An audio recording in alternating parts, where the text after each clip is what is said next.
नमस्कार, स्वागत है आप देख रहे हैं तेज इंडिया लाइव न्यूज और मैं हूं आपके साथ आदेश कुमार। आइए आपको दिखाते हैं दिन भर की कुछ खास छोटी और बड़ी खबरें तेज इंडिया लाइव न्यूज के साथ।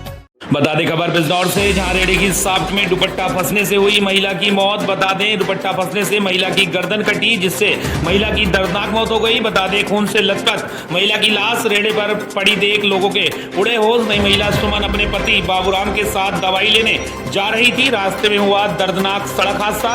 बता दें घटना से परिजनों का रो रो कर बुरा हाल। पुलिस ने महिला के शव को पोस्टमार्टम के लिए भेजा। थाना कोतवाली शहर क्षेत्र के बिजनौर नूरपुर रोड की घटना। बिजनौर से संवाददाता गुड्डू भारती की देखिए खास रिपोर्ट। आज दिनांक 8/26 को समय लगभग 2 बजे थाना कोतवाली शहर के पुलिस को सूचना प्राप्त हुई कि वुड्स कॉलेज के पास एक सड़क दुर्घटना हुई है। तो सूचना पर पुलिस बल तत्काल मौके पर पहुंचा। वह जानकारी करने पर पाया गया कि मृतका सुमन देवी पत्नी बाबूराम उम्र लगभग 50 वर्ष निवासी मोहल्ला थाना हथौड़, जो एक रिश्तेदार रोहित व अपने पुत्र प्रशांत के साथ रेलवे से अस्पताल दवाई लेने जा रहे थे। जब वे वुड्स कॉलेज के पास पहुंची तो चूंकि रेलवे के पटरा भी से टूटा हुआ था, जिससे संभवतः उनका दुपट्टा फिसल से लिपट गया और उनकी गर्दन में भी चोट लग गई, जिससे उनकी प्रकरण को कब्जे में लेकर पोस्टमार्टम कार्रवाई करते हुए खबर बिजनौर से ही, जहां कारबेट स्थापना दिवस के अवसर पर कारबेट टाइगर रिजर्व की कालागढ़ रेंज में वन अधिकारियों ने सफाई अभियान एवं सघन गश्त का आयोजन किया। मोटरसाइकिल, राजकीय वाहनों एवं पैदल गश्त की गई। गश्त कालागढ़ रेंज कार्यालय से सुखा सोत, पुराना कालागढ़, मीरापुर एवं संवेदनशील क्षेत्रों में किया गया। वन क्षेत्राधिकारी नंदकिशोर रुवाली कालागढ़ ने बताया कि अभियान के माध्यम से वन्य जीवों की सुरक्षा, वनों में घुसपैठ, अवैध गतिविधियों की रोकथाम को लेकर निरंतर सतर्क एवं सक्रिय रहने का संदेश दिया गया है। कालागढ़ वन रेंज क्षेत्र का मामला। बिजनौर से संवाददाता गुड्डू भारती की देखिए खास रिपोर्ट। खबर बिजनौर के मंडावली थाना क्षेत्र से, जहां उत्तर प्रदेश उत्तराखंड बॉर्डर पर पहुंचे पुलिस उप महानिरीक्षक मुनिराज व्यवस्थाओं का लिया जायजा। बता दें मंडावली थाना क्षेत्र में स्थित उत्तर प्रदेश उत्तराखंड बॉर्डर पर पहुंचे पुलिस उप महानिरीक्षक मुनिराज द्वारा बिजनौर जिले का निरीक्षण किया गया। बिजनौर से कोटावाली नदी तक के भ्रमण में मुनिराज द्वारा बताया गया कि बिजनौर के भ्रमण में चप्पे चप्पे पर पुलिस नजर आ रही है। व्यवस्था बिजनौर पुलिस की बहुत अच्छी है और आगामी शिवरात्रि के लिए पुलिस पूरी तरह तैयार है। उन्होंने अधिकारियों को आवश्यक दिशा निर्देश दिए हैं। बता दें तत्पश्चात उप महानिरीक्षक और पुलिस टीम द्वारा गंगा जल लेकर शिव भक्तों को फल और पानी भी वितरित किया गया और शिव भक्तों से मुलाकात की और व्यवस्थाओं का जायजा लिया। वहीं इस मौके पर पुलिस अधीक्षक बिजनौर अभिषेक झा, पुलिस अधीक्षक नगर डॉक्टर कृष्ण गोपाल सिंह, पुलिस अधीक्षक यातायात गौतम राय, क्षेत्राधिकारी नजीबाबाद आकांक्षा गौतम, क्षेत्राधिकारी कांवड़ यात्रा सुनील कुमार सिंह, प्रभारी राकेश कुमार, थाना अध्यक्ष मंडावली वीरेंद्र कुमार मौजूद रहे। मंडावली से संवाददाता धनेंद्र कुमार की देखिए खास रिपोर्ट। GI7 न्यूज़, मैं हूं सूर्यांशु उपाध्याय। आज हम मौजूद हैं उत्तर प्रदेश उत्तराखंड के बॉर्डर पर। हमारे साथ मौजूद हैं पुलिस उप महानिरीक्षक मुनिराज सर। सर आपका स्वागत है सर GI7 न्यूज़ में। श्रावण मास की आपको हार्दिक शुभकामनाएं। सर आप निरीक्षण पर आए हैं, क्या कहना चाहेंगे सर? आज मैं जनपद बिजनौर का कावड़ रोड का भ्रमण में आया हूँ और साथ साथ हमारा पुलिस फोर्स का साथ डी ब्रीफिंग और ब्रीफिंग करने के लिए भी आया हूँ। पिछले सोमवार का जो कावड़ आई थी उसमें क्या क्या समस्या आया था और इस समय आने वाला समय और अगले सोमवार का प्लस शिवरात्रि और अगले तीसरा और चौथा सोमवार के लिए हमारा क्या क्या चैलेंज रहेगी उसके बारे में देखने के लिए हमारा पुलिस फोर्स का मीटिंग भी, साथ साथ यहाँ का जो रूट में व्यवस्था है और उसको भी देखने के लिए आया था। और बहुत अच्छा रहा। यहाँ बिजनौर पुलिस हर रूट पर हर 1 किलोमीटर पुलिस पोस्ट दिखाई पड़ा और मोबाइल पार्टी दिखाई पड़ी और इन लोग का व्यवस्था बहुत अच्छी है। हर सीनियर ऑफिसर फील्ड में रखते हुए लगातार इन लोग मॉनिटरिंग कर रहे हैं और कावड़ का सुरक्षा के लिए ध्यान रखते हुए इन लोग का जागरूकता भी कर रहा है। साथ साथ पूरी फोर्स लगातार ड्यूटियाँ अच्छी कर रहा है और उसके लिए मैं देख के आया हूँ। और साथ साथ रोड भी ठीक है, अच्छी व्यवस्था करके रखा है और कावड़ का भी जागरूकता कर रहा हूँ हम लोग। और सभी श्रद्धांजलियों के लिए मैं शुभकामनाएं देता हूँ शिवरात्रि के लिए भी और ये पूरी माँ सबको संबंध होने के लिए सब हमारा पुलिस फोर्स ध्यान रखा है। इन लोग को सुरक्षा के लिए हम लोग रहा है, बहुत अच्छी रहेगी। Thank you. आपको बता दें खबर उत्तर प्रदेश के जनपद मुजफ्फरनगर से, जहां मुजफ्फरनगर में सिर्फ आशिक का खूनी खेल, प्रेमिका के पति की गंडासे से काटकर की निर्मम हत्या। बता दें 17 बार हत्या आरोपी ने गंडासे से किया प्रहार। एक प्रहार बहुत खतरनाक, सिर की हड्डी टूटी, आंखें बाहर निकली। उपचार के दौरान प्रेमिका के पति की हुई दर्दनाक मौत। बता दें आखिरी समय में भी पति ने अपनी पत्नी का हाथ पकड़ा। हत्या से क्षेत्र में बना दहशत का माहौल। पुलिस ने सबको पोस्टमार्टम के लिए भेजा। मुजफ्फरनगर की बुढ़ाना कोतवाली क्षेत्र का मामला। मुजफ्फरनगर से संवाददाता सत्येंद्र कुमार की देखिए खास रिपोर्ट। थाना बुढ़ाना पुलिस को आज प्रातः सूचना प्राप्त हुई कि कस्बा बुढ़ाना के मोहल्ला नई बस्ती में एक व्यक्ति ने दूसरे व्यक्ति के सिर पर घड़ा से जानलेवा हमला किया। इस सूचना पर तुरंत पुलिस मौके पर पहुंची तो मालूम हुआ कि तालिब नाम का व्यक्ति जो मेरठ का रहने वाला है, अपने परिवार के साथ में नई बस्ती बुढ़ाना में किराए पर रहता है और नई बस्ती का ही व्यक्ति जो हाशिम है उसने उस तालिब पर जानलेवा हमला घड़ासा से सिर पर किया। उसको तुरंत CSC बुढ़ाना भेजा गया था। वहाँ से सीरियस हालत को देखते हुए उसको तत्काल मेडिकल कॉलेज मेरठ रेफर किया गया। वहाँ पर मेडिकल कॉलेज में इलाज के दौरान उसकी मृत्यु हो गई। मृत्यु की सूचना उसके परिवार वालों को सूचना दे दी गई है और जो मुलजिम है हाशिम, उसकी गिरफ्तारी के लिए 2 टीमों का गठन किया गया है। शीघ्र ही उस अभियुक्त की गिरफ्तारी कर विधिक आवश्यक कार्रवाई अमल में लाई जाएगी। अभी परिवार वालों की तरफ से प्रार्थना पत्र प्राप्त नहीं हुआ है। प्रार्थना पत्र प्राप्त होते ही सुसंगत धाराओं में अभियोग पंजीकृत किया जाएगा। मौके पर शांति व्यवस्था बनी हुई है।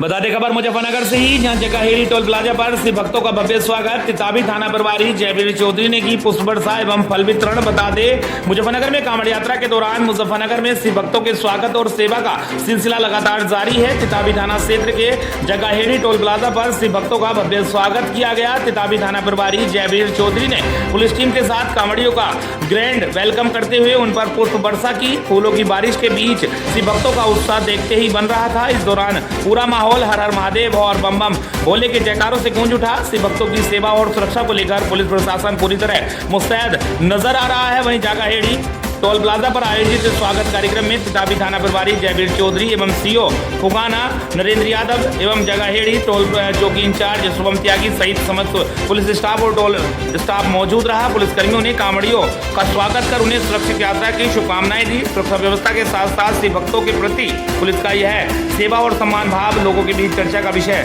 बना हुआ है। वहीं कांवड़ यात्रा के दौरान तिताबी थाना प्रभारी जयवीर चौधरी पुलिस का यह मानवीय और सेवा भाव शिव भक्तों के लिए यादगार बनता नजर आ रहा है। मुजफ्फरनगर से संवाददाता सत्येंद्र कुमार की देखिएगा। बता दें बड़ी खबर उत्तर प्रदेश के जनपद बहराइच से, जहां बहराइच के नानपारा में पुलिस और बदमाशों के बीच हुई मुठभेड़। बता दें बिजली तार चोर गैंग के बदमाशों ने की फायरिंग। जवाबी कार्रवाई में एक के पैर में लगी गोली। बता दें आपको बिजली तार चोरी गैंग पर पुलिस का सिकंजा।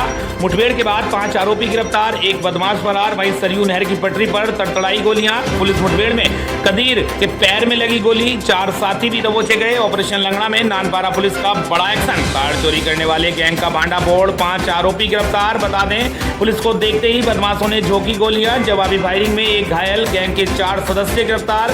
बिजली तार चोरों का खेल खत्म। नानपारा में पुलिस ने दबोचा पूरा गैंग। हथियार, कार और चोरी के तार बरामद। बता दें नानपारा पुलिस की धुआंधार कार्रवाई।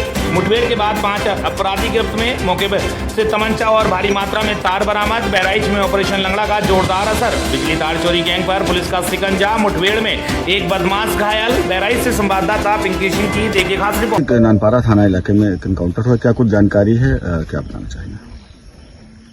पिछले कुछ दिनों से नानपारा क्षेत्र में तार चोरी की 2-3 घटनाएं प्रकाश में आई थी। इन घटनाओं के खुलासे के लिए SOG की टीम और नानपारा की पुलिस को लगाया गया था। आज दोनों टीमों को साथ सूचना मिली कि सरयू नहर पटरी पर कुछ तार चोर सक्रिय हैं और वो किसी बड़ी तार चोरी योजना बना रहे हैं। इस सूचना पर एक तरफ से SOG प्रभारी अपनी टीम के साथ, दूसरी तरफ से इंस्पेक्टर नानपारा अपनी टीम के साथ उन्होंने घेराबंदी की और जब अपने को घिरता देकर सरयू नहर पटरी पर बदमाशों ने पुलिस पार्टी को देकर एकदम से फायरिंग शुरू कर दी। आत्मरक्षार्थ पुलिस पार्टी ने भी फायर की, जिसमें एक बदमाश को गोली लगी और उस एक गाड़ी जो कि इको मारुति थी उसमें 4 बदमाश थे। उन सबको पुलिस ने दबोच लिया और जो घायल था उसको तत्काल नज़दीक के अस्पताल में भिजवाया गया। जो घायल बदमाश था उसकी पहचान कदीर के रूप में हुई, जो बाराबंकी का रहने वाला है। इसके अलावा जो बाकी 4 बदमाश थे वो सीतापुर क्षेत्र के रहने वाले हैं उनके बारे में पूछताछ जारी है और इन लोगों ने मौके पर पूछताछ पर अभी कल की एक घटना को स्वीकार किया जिसमें तार चोरी की बड़ी घटना थी जिससे काफ़ी समस्या हुई और इससे पूर्व भी 1-2 घटनाएं इन्होंने स्वीकार की। इसके अलावा जिसको पैर में गोली लगी है उसके ऊपर भी कुछ आपराधिक मुकदमे हैं जिसके बारे में छानबीन की जा रही है। मौके से इनके पास से एक कार जो कि जिससे ये तार चोरी करके तार लाते हैं और तारों के कई बंडल और तार काटने का सामान और एक 9mm का तमंचा बरामद हुआ है और सबको कब्जे में लेकर आवश्यक कार्रवाई की जा रही है। ताज़ा खबर उत्तर प्रदेश के जनपद चंदौली से, जहां 106 बच्चों के स्कूल में हुआ एक और नया एडमिशन। पौधे के रूप में मिली जिंदगी की नई उम्मीद। बता दें, चंदौली के चकिया में चंद्रप्रभा सेवा संस्था चकिया चंदौली के तत्वाधान में प्राथमिक विद्यालय हुड्डी चकिया चंदौली के प्रांगण में पौधारोपण कार्यक्रम का आयोजन किया गया। कार्यक्रम में विद्यालय के छात्र छात्राओं, शिक्षकगण और चंद्रप्रभा सेवा संस्था के सदस्यों ने उत्साहपूर्वक सहभागिता की। पौधारोपण के दौरान बच्चों में खासा उत्साह देखने को मिला। संस्था के सदस्यों और शिक्षकों ने बच्चों को पौधों के महत्व के बारे में बताते हुए कहा कि पौधा लगाना जितना जरूरी है उससे कहीं अधिक जरूरी उसकी देखभाल करना है। एक पौधा आने वाले वर्षों में न केवल छाया देता है बल्कि पर्यावरण को स्वच्छ और बेहतर बनाने में भी महत्वपूर्ण भूमिका निभाता है। कार्यक्रम को संबोधित करते हुए प्राथमिक विद्यालय के प्रधानाचार्य प्रमोद चौहान ने बेहद दिलचस्प अंदाज में पौधों को विद्यालय का नया सदस्य बताया। उन्होंने कहा कि हमारे विद्यालय में वर्तमान समय में 106 बच्चों का एडमिशन है, लेकिन आज चंद्रप्रभा सेवा संस्थान के माध्यम से विद्यालय में एक और नया एडमिशन हुआ है एक पौधे के रूप में। इस पौधे की देखभाल करना अब हम सभी और पूरे विद्यालय का कर्तव्य है। वहीं संस्था के सदस्य अभिषेक कुमार ने बच्चों और पौधों के बीच के रिश्ते को लेकर कहा कि बच्चों से अच्छी बागबानी शायद कहीं नहीं हो सकती। जिस तरह बच्चे लगातार सीखते और बढ़ते हैं, उसी तरह अगर बच्चे इस पौधे की देखभाल करेंगे तो यह भी उनके साथ बड़ा होगा। उन्होंने कहा कि आने वाले समय में यही पौधा विद्यालय की खूबसूरती बढ़ाने के साथ साथ बच्चों को प्रकृति से जोड़ने का काम करेगा। कार्यक्रम के अंत में संस्था के सदस्यों, शिक्षकों और बच्चों ने पौधे की नियमित देखभाल करने का संकल्प लिया। यह पौधारोपण कार्यक्रम महज एक पौधा लगाने तक सीमित नहीं बल्कि बच्चों को प्रकृति से जोड़ने और पर्यावरण संरक्षण की जिम्मेदारी समझाने की एक सार्थक पहल बन गया। कार्यक्रम के दौरान अभिषेक कुमार, सारांश केसरी, अजय जायसवाल, सुजीत वर्मा, सौरभ चंद्र, सुरेश जायसवाल, कुंदन वर्मा, विनय मधेशिया, अभिषेक गुप्ता, धीरेन्द्र चौहान, योगेश चंद, संजीव विश्वकर्मा, किशन कुमार श्रीवास्तव मौजूद रहे। चंदौली के चकिया से संवाददाता शिवम कुमार गुप्ता की देखिए खास रिपोर्ट। आपके संस्था के द्वारा विद्यालय में कार्यक्रम किया गया, इस कार्यक्रम का उद्देश्य क्या है? देखिए, इस कार्यक्रम का उद्देश्य है कि एक पेड़ देश के नाम पे होना चाहिए। मतलब प्रत्येक बच्चों के अंदर ये भावना होनी चाहिए कि उनकी कर्तव्य क्या है, ये बताना है। हमारी संस्था ने ये बता रहा है उन बच्चों को कि उनकी कर्तव्य क्या है, कि वृक्ष लगाना, जल प्रदूषण को रोकना, वृक्षारोपण अभियान को अधिक से अधिक बच्चों के अंदर प्रभावित करें। आपके विद्यालय में कार्यक्रम किया जा रहा है, क्या कार्यक्रम है और इसका क्या उद्देश्य है? जी, मेरे विद्यालय में विद्या के मंदिर में चंद्रप्रभा सेवा संस्थान के तत्वाधान में वृक्षारोपण कार्यक्रम हुआ है आज, जिसमें सारांश भैया और अभिषेक भैया, किशन जी, आप लोगों के सहयोग से विद्यालय में एक नया नामांकन हुआ है। एक पौधे लगा करके 106 नामांकन है और 107वां नामांकन हो गया। इसका हम लोग बिल्कुल जैसे बच्चों को पढ़ाते हैं वैसे इसका देख रेख करेंगे, खाद पानी की व्यवस्था करेंगे इसमें कि पौधा बड़ा हो। जैसे हम लोग बच्चों को पढ़ा कर आगे बढ़ाते हैं वैसे पौधे को भी हम लोग ध्यान देंगे। ताज़ा खबर उत्तराखंड के जनपद हरिद्वार के रानीपुर से, जहां रानीपुर पुलिस ने ऑपरेशन प्रहार के तहत टिहरी विस्थापित कॉलोनी में 2 घरों में हुई चोरी का खुलासा करते हुए 3 शातिर चोरों को गिरफ्तार किया है। बता दें, पुलिस ने आरोपियों के कब्जे से जेवरात बेचकर मिली 5 लाख रुपए की नकदी, पुलिस कार्ड, आधार कार्ड और पैन कार्ड बरामद किए हैं। इसके साथ ही साथ वारदात में इस्तेमाल किया गया टेम्पो भी जब्त किया गया है। पुलिस के मुताबिक 29 जुलाई की रात टिहरी विस्थापित कॉलोनी की गली नंबर A20 में 2 मकानों को चोरों ने निशाना बनाया था। मामले में 4 अगस्त को मुकदमा दर्ज होने के बाद एसएसपी के निर्देश पर रानीपुर पुलिस और सीआईयू की संयुक्त टीम ने सीसीटीवी फुटेज और तत्कालीन तकनीकी साक्ष्यों के आधार पर जांच शुरू की। जांच के दौरान वारदात में इस्तेमाल टेम्पो की पहचान हुई। 7 अगस्त को BHEL स्टेडियम के बाद पुलिस ने अक्षय उर्फ गोलू को टेम्पो के साथ गिरफ्तार किया। पूछताछ में उसने अपने साथियों सोनू सैनी और सोनू शर्मा के साथ चोरी करना स्वीकार किया। उसकी निशानदेही पर रावली महदूद से दोनों आरोपियों को गिरफ्तार कर लिया गया। पुलिस के अनुसार तीनों आरोपियों ने चोरी किए गए सोने के सामान को धामपुर में एक व्यापारी को 5 लाख रुपए में बेच दिया था और इसी रकम को बांटने के लिए हरिद्वार में एकत्र हुए थे। गिरफ्तार आरोपी अक्षय उर्फ गोलू निवासी बिजनौर, सोनू सैनी निवासी बिजनौर और सोनू शर्मा निवासी बिजनौर हाल निवासी मुरादाबाद है। तीनों के खिलाफ पूर्व में भी चोरी और अन्य धाराओं में कई मुकदमे दर्ज हैं। पुलिस टीम में प्रभारी निरीक्षक मनोहर सिंह भंडारी, वरिष्ठ उप निरीक्षक नंदकिशोर गवाड़ी, उप निरीक्षक चरण सिंह चौहान, उप निरीक्षक राहुल थापा, अपर उप निरीक्षक सुबोध घिड़ियाल, कांस्टेबल तोमर, गंभीर तोमर, प्रेम तानू, वीरेंद्र जोशी, विजयपाल, दिग्पाल सिंह, अर्जुन रावत और गिरेंद्र सिंह शामिल रहे। वहीं सीआईयू टीम में प्रभारी निरीक्षक नरेंद्र सिंह बिष्ट और कांस्टेबल वसीम शामिल रहे। आरोपियों के खिलाफ संबंधित धाराओं में कार्रवाई करते हुए पुलिस ने उन्हें न्यायालय के समक्ष पेश किया है। रानीपुर से संवाददाता राहुल चौहान की देखिए खास रिपोर्ट। आपको बता दें खबर मध्य प्रदेश के उमरिया जिले से खबर, जहां पटवारा शासकीय प्राथमिक शाला में शिक्षक नदारद सड़क पर नजर आए बच्चे। विद्यालय में शिक्षक के मौजूद नहीं रहने का आरोप। सूचना के बाद भेजे गए शिक्षक जिम्मेदारों की कार्यप्रणाली पर उठे सवाल। बता दें उमरिया जिले के नौरोजाबाद क्षेत्र अंतर्गत पटवारा शासकीय प्राथमिक शाला में विद्यालयीन व्यवस्था को लेकर गंभीर लापरवाही का मामला सामने आया है। बता दें ग्रामीणों के अनुसार विद्यालय में शिक्षक के मौजूद नहीं रहने के दौरान बच्चे स्कूल परिसर से बाहर सड़क पर घूमते नजर आए। इस घटनाक्रम ने विद्यालय की व्यवस्थाओं और बच्चों की सुरक्षा को लेकर सवाल खड़े कर दिए हैं। बताया गया कि जब विद्यालय का जायजा लिया गया उस समय कोई भी शिक्षक मौजूद नहीं था और बच्चे सड़क के आसपास नजर आए। इससे यह सवाल उठ रहा है कि विद्यालय में बच्चों की देखरेख और उनकी सुरक्षा की जिम्मेदारी कौन संभाल रहा है। मामले को लेकर जब संकुल प्राचार्य से जानकारी ली गई तो उन्होंने बताया कि वे मोबाइल पर जानकारी देकर स्थिति का पता करते हैं और उन्हें इस संबंध में तत्काल कोई जानकारी नहीं थी। इसके बाद जब उन्हें फोन के माध्यम से विद्यालय की स्थिति की जानकारी दी गई तब वहां एक शिक्षक को भेजे जाने की बात सामने आई। घटना के बाद स्थानीय स्तर पर शिक्षक एवं संकुल स्तर की निगरानी व्यवस्था पर सवाल उठ रहे हैं। अभिभावकों का कहना है कि विद्यालय में शिक्षक की अनुपस्थिति बच्चों की पढ़ाई के साथ साथ उनकी सुरक्षा के लिए भी चिंता का विषय है। अब देखना यह है कि मामले में शिक्षक को लेकर शिक्षा विभाग द्वारा मौके की वास्तविक स्थिति की जांच कर लापरवाही के लिए जिम्मेदार पाए जाने वाले शिक्षक अथवा संबंधित अधिकारियों के विरुद्ध क्या कार्रवाई की जाती है। आखिरकार मुख्य बात यह रही कि विद्यालय समय में शिक्षक की अनुपस्थिति क्यों रही, इसके पीछे कौन जिम्मेदार है, खुद में एक बड़ा सवाल बना है। उमरिया से संवाददाता श्याम कुमार गुप्ता की देखिए खास रिपोर्ट। आपका कौन सा विद्यालय है ये? तो अभी टाइम कितना बज रहा? मैडम लोग अभी नहीं आई, कोई टीचर लोग? कितने टाइम आती हैं उन लोग?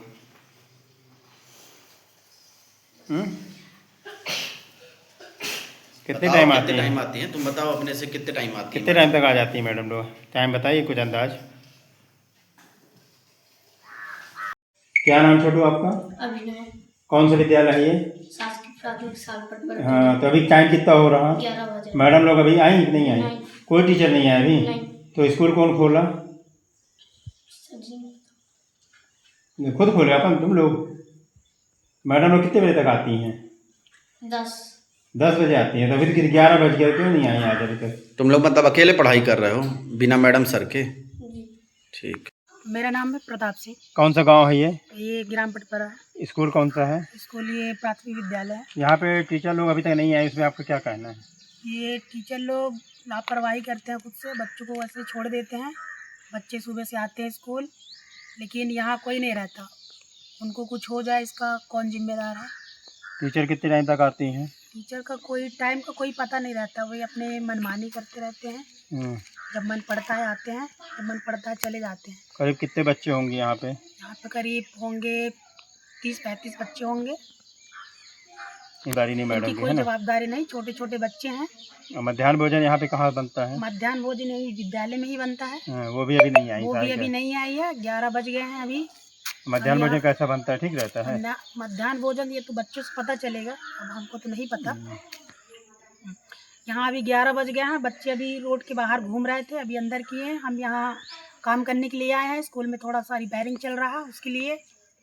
और टीचर लोग अभी तक कोई नहीं आया? अभी तक कोई नहीं आया है ना। यहाँ खाना बनाने वाली भाई आई है, कोई ध्यान नहीं रखता बच्चों का, ऐसे ही घूम भी रहे हैं। और अभी बच्चे भी आ रहे हैं वहाँ, 11 बज रहे हैं। हम शासन से मांग कर रहे हैं कि बच्चों लोगों के साथ होना हो, इसमें कार्रवाई की जाए ताकि उनको अच्छी शिक्षा मिल सके। देखा गया शासकीय प्राथमिक शाला परपरा में ना कोई टीचर मौजूद था वहाँ पे, ना कोई नहीं आता। कब की बात है? आज की बात। आज की बात कितने बजे की बात है? 11 बजे। 11 बजे की बात है। तो 11 बजे तो वैसे कोई सूचना नहीं आई है। यदि वो किए होंगे तो हाजिरी लगती है, ये अटेंडेंस लगता है। यदि नहीं लगा है तो सीधा एब्सेंट होगा, वेतन कटेगा है। और अभी तक सूचना नहीं आई है। जहाँ तक देखा जा रहा है 35-40 बच्चे वहाँ पे लापरवाही घूम रहे थे, हैंडबल चला रहे थे। कल को कोई दिक्कत जाती है, संबंधित स्कूल का टीचर होगा भाई। स्कूल लगता है 10:30 बजे से, टीचर लेट आ रहा है तो उसकी जवाबदारी तो वही होगी ना, उन्हीं की होगी। सर वहाँ के लोगों का आरोप है कि मैडम कभी कभी विद्यालय भी नहीं आती हैं और कभी आती हैं तो समय से विद्यालय नहीं पहुँचती हैं। इस पर क्या कुछ कहना चाहेंगे? देखिए, टीचर को तो समय पर आना चाहिए और यदि नहीं आ रहा है तो गलत है। कंटिन्यू आना चाहिए समय पर। हाजिरी लगते ही अटेंडेंस लगता है। 10:30 से 11 बजे तक, 11 बजे तक का समय रहता है। देखा जा रहा शासकीय प्राथमिक शाला पटपारा में ना ही कोई टीचर था, ना कोई चपरासी वहाँ पे, ना ही कोई सहायिका थे। बच्चे रोड में खेल रहे थे, 35-40 बच्चे। उनमें आपका क्या कहना है? मेरा ये कहना है वहाँ जो टीचर तैनात है और तो उनको अगर वो कहीं गई हैं, मेरे व्हाट्सएप में अभी आपके द्वारा मुझे इस जानकारी मिली कि विद्यालय में कोई नहीं है। तब फिर मैं व्हाट्सएप चेक किया तो मेरे व्हाट्सएप में बिना सैंक्शन कराए आवेदन डाली है, जो कि पूरी तरह नियम के विरुद्ध है। सर देखा जा रहा है कई लोगों का वहाँ पर आरोप है कि मैडम नहीं आती हैं विद्यालय, न कभी समय से पहुँचती हैं। तो इस पर क्या कुछ कहना है? देखिए, अब ये जो कार्यवाही है, तो जो नया संकुल बना है कन्या उच्चतर माध्यमिक विद्यालय नौरोजगार, वहाँ के प्राचार्य के द्वारा ये कार्यवाही की जाएगी। अब चूंकि यहाँ से संकुल हट गया है तो उस पर मैं तो अब कुछ नहीं कह सकता हूँ, क्योंकि ये कार्यवाही उनकी अधिकार क्षेत्र में। अब फिर भी मैं आपके कहने पे तुरंत एक टीचर की व्यवस्था करके वहाँ व्यवस्था कराया हूँ कि ठीक है। अब उनसे आपके सामने बात भी किया तो झूठ भी बोल रही है कि मैं आपको फ़ोन की हूँ, जबकि कोई मिस कॉल वगैरह नहीं आया। वो तो आपके बताने के आधार पे जब मैं व्हाट्सएप में देखा तो उन्होंने आवेदन डाला, वो भी बिना स्वीकृत कराए। सर जैसे कि देखा जा रहा है हमने विद्यालय में जब पहुंचे तो बच्चे रोड पर खेल रहे हैं, कोई हेडपंप चला रहे हैं। कल को अगर कुछ बड़ा हादसा होता है तो उसकी जवाबदारी कौन लेगा? जवाबदारी तो है, उसकी तो जवाबदारी संकुल प्रचारक के ऊपर जाती है, और साथ में उनकी भी सबसे बड़ी जवाबदारी कि बिना छुट्टी स्वीकृत कराए या बिना हमें बताए वो कैसे जा सकती है। तो ये गलत है, पूरी तरह गलत है। आगे उसमें आप क्या कार्रवाई करेंगे? उसमें कार्रवाई करूंगा मैं, अपने उच्च वरिष्ठ कार्यालय को इनकी सूचना दूंगा कि इनके द्वारा ऐसे बर्ताव किया जाता है, छुट्टी सैंक्शन नहीं कराई जाती और बिना सैंक्शन कराए व्हाट्सएप में डाल दिया जाता है। कल की कोई घटना हो जाए तो कौन जवाबदारी इसका होगा?